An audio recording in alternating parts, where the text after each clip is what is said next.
Evo nas na primjeru broj 3 i znam, ako ste pogledali rješenje za dijagram međudjelovanja, mogli ste vidjeti da ovdje ima hrpa poruka, što znači da ovaj dijagram, iako imamo rješenje, neće baš biti tako brz za nacrtati, jer hrpa toga se razmjenjuje između objekata koji su ovdje opet opisani drugačijim slojima, a poruke koje oni razmjenjuju su ovako pofarbane sa sivim fontom.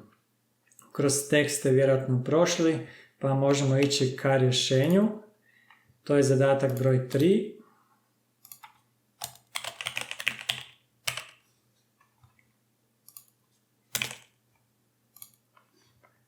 Pa da vidimo. 4 su objekta ovdje u igri. Pa ću staviti 4 objekta na papir, preimenovati ih i onda vidjeti koje su poruke koje oni razmjenjuju. Prvi gornji objekt u lijevom uglu bit će mi SIP klijent. Ovdje ću smjestiti proxy 1, dolje NGV gateway 1 i ovdje objekt telefonska centrala, ukratko TC. To povežem na ovaj način.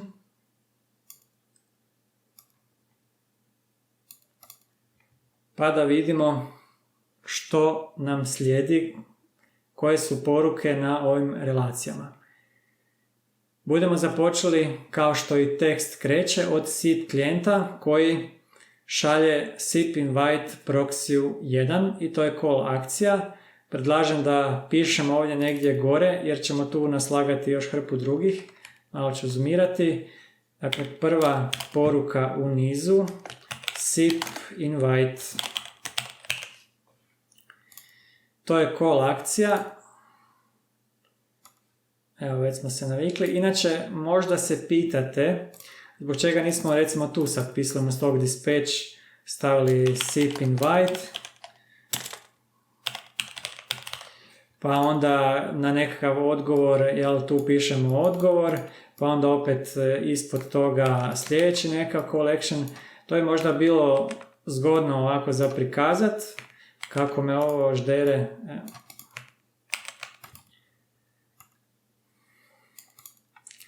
Dobro, dakle to je možda ovako više intuitivno, ali nije način na koji se prikazuju akcije u ovom dijagramu, pa se zato moramo malo pomučiti i ne koristiti takve strelice, nego evo, onako kako se crta. Dakle, najprije imamo SIP invite. Drugi korak, proxy vraća SIP klijentu SIP 100 trying. Znači 2 SIP 100 trying. Staviti to tu ispod. To je nekakav return action. Tu sam sad imao taj return. Evo ga, tu je.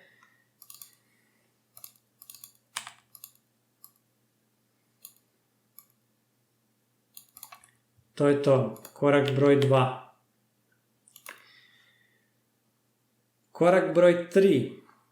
Proxy 1 javlja svom NGV 1 da je SIP invite, odnosno šaljemo nekav također SIP invite. Mogu ovdje kopirati tu poruku. Sad ovako. Možemo odabrati, hoćemo staviti ovdje, pa jednu ispod druge. Ili ako stavljam sa ove strane, onda bi trebao početi odavde pa prema unutarnje strani. Budem to započeo odavde prema unutarnje strani, jer ne znam ako stavim recimo ovdje, da li će mi imati dovoljno mjesta tu za sve ostalo, pa onda evo, tu ću ovdje lakše pomaknem u desno sve skupa. SIP 100 invite prema NGV 1.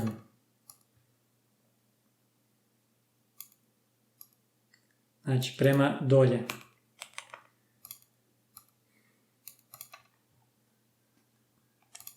S tim da to nije prva poruka u nizu, nego smo sad već došli do treće. Već, jel? Od 28 koliko ih ima.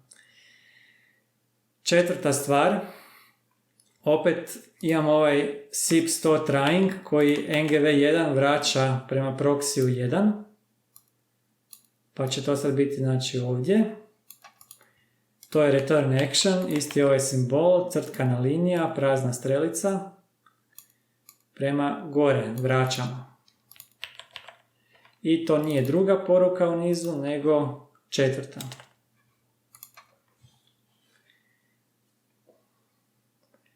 Peta poruka u nizu, koja je tamo opisana kroz tekst, je sad da NGV1 prema telefonskoj centrali šalje ISUP IAM poruku. Pa pišem to tu. Akcija u nizu je peta. ISUP IAM. Call action je u igri.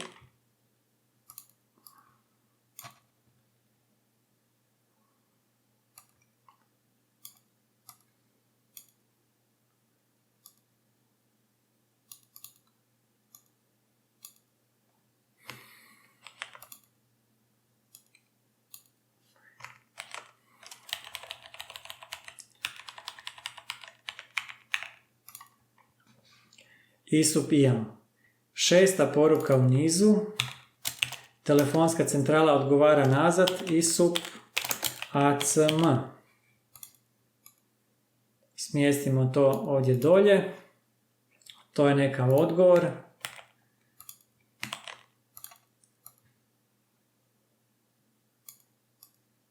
Prema NGV1.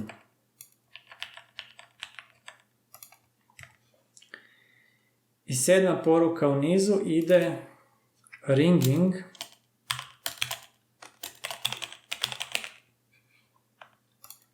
Od telefonske centrale prema NGV1 i tamo smo vidjeli kroz tekst da je to zapravo asinkrona akcija jer nigdje nemamo nikakav odgovor. Pa budemo onda, evo mogu uzeti ponovno ovu za return action strelicu, samo ju moramo umjesto isprekidane mora biti ispunjena. Tada to označava asinkronu akciju. Osmi korak u nizu je bilo NGV1 asinkrono šalje signal proxyu 1 SIP session in progress. Evo pa ću to tu napisati i onda smjestiti. To je osma poruka u nizu. SIP session in progress. Okrenemo to ovamo i stavimo tu. Asinkrona akcija, dakle ova strelica kao kod ovog zvonjenja. Prema gore. To je to. I deveta poruka u nizu. Šalje se opet ovaj ringing, ali od NGV1 prema SIP klijentu. I to će mi na ovoj relaciji biti jedina poruka, pa ju mogu ovako smjestiti blizu ove linije, jer neću imati ispod više niti jednu. To je deveta poruka u nizu. Zvonjenje, ringing, asinkrono prema SIP klijentu.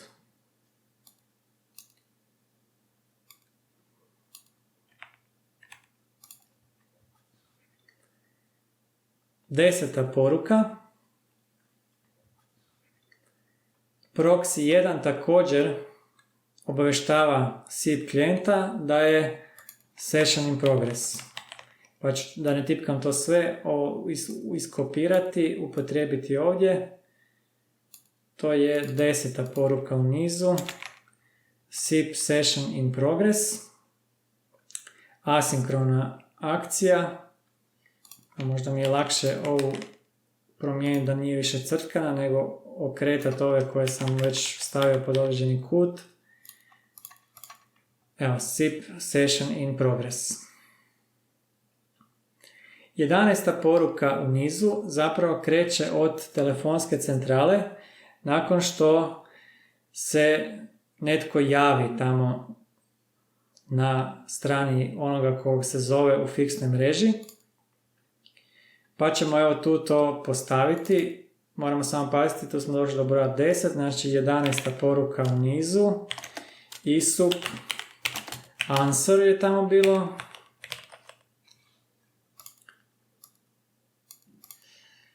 To je bila također asinkrona akcija, znači ova linija ispunjena sa praznom strelicom.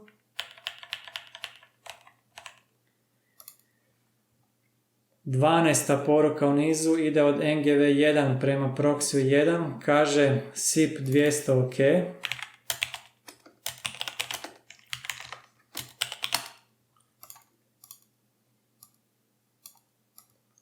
Evo stavit ću to tu. To je bila akcija poziva.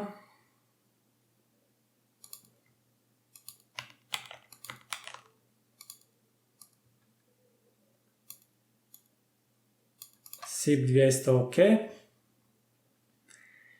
13. akcija je bila od Proxy 1 prema SIP klijentu, isto SIP 200 OK, pa ću to samo kopirati. Išli smo tu i bilo je call action.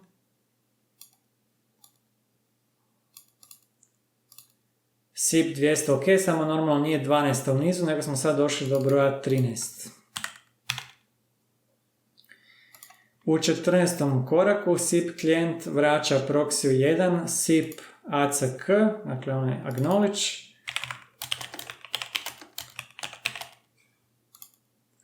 Četrnaesti korak, to je return action, dakle trebala bi mi ova isprekidana strelica prema ovoj strani. 14. poruka je bila ova, 15. bi onda sad vjerojatno bila ova odgovor na ovaj SIP 200 OK, isto sa SIP ACK,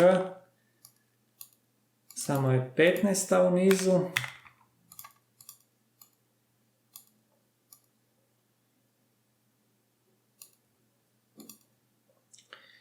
To je nekakav odgovor.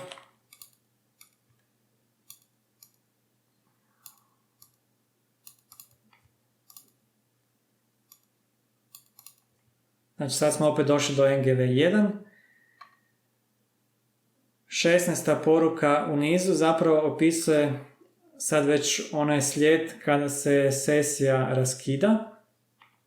Započinje od SIP klijenta koji šalje SIP buy. Dakle, 16. poruka u nizu je SIP buy. Ide odavde. To je call action prema proxiju. SIP buy. 17. poruka proxy 1 šalje prema NGV1 isto proxy buy. 17. poruka. Idemo prema ovdje.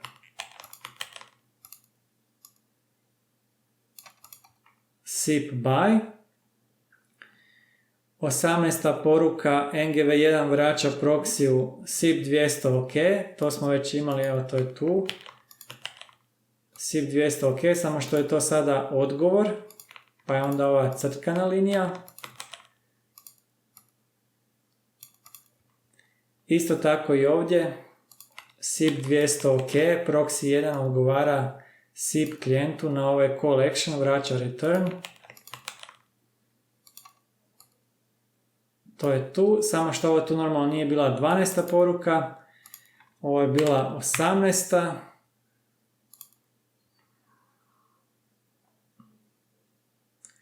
I ovo ovdje, vidjet ćemo kasnije, je zapravo bila 20. Ja sam jednu preskočio.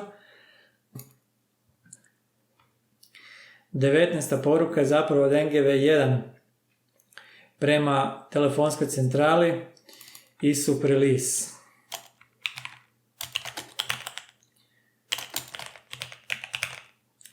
I ako se prisjetite, o tome smo nešto pričali kod dijagrama međudjelovanja, da smo namjerno to sad ubacili neke akcije između, jer piše kroz tekst da dok se događa ovih SIP 200 OK i tako to, u isto vrijeme se na NGV1 događa neka komunikacija sa telefonskom centralom. Pa smo zato to i ovdje tako htjeli prikazati, da zapravo između ovih kolova i returnova se ubacio još ovaj ISUP release, da bi tako dali do znanja da je to između. Dok se na jednom dijelu mreže radi nešto, na drugom dijelu mreže se radi nešto drugo. Ok, znači ovo je bio ISUP release, ovdje smo imali SIP 200 OK i ostaje 21. poruka u nizu. Evo tu bi trebalo ostati još malo mjesta, to je 21. poruka, ISUP release complete. To zapravo odgovaramo na ovaj call action pod rednim brojem 19.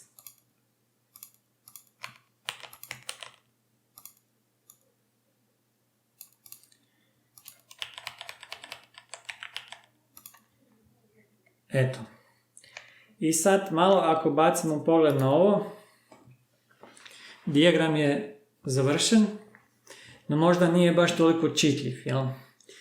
Dakle, za ovaj slučaj bi možda, što se tiče čitanja, čitljiviji bio dijagram međudjelovanja, gdje se onako lijepo može pratiti nekakav vremenski redoslijed, kako se nešto razmijenjuje između pojedinih objekata.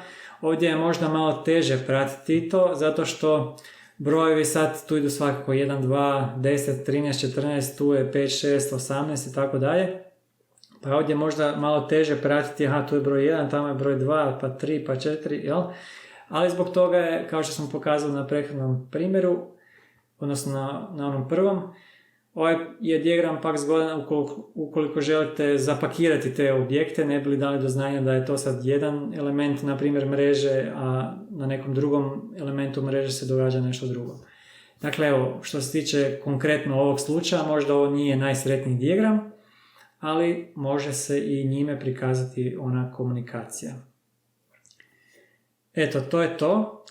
Što se tiče vježbi i crtanja, tu smo završili i možete ta 3 zadatka, onako kao što sam zamolio, spremiti u jednu datoteku, bez zipanja i slično, uploaditi gore na Merlin. A za one koje žele full experience ovih vježbi, oni će se malo odmoriti, pa se vidimo nakon pauze. Budemo opet malo programirali.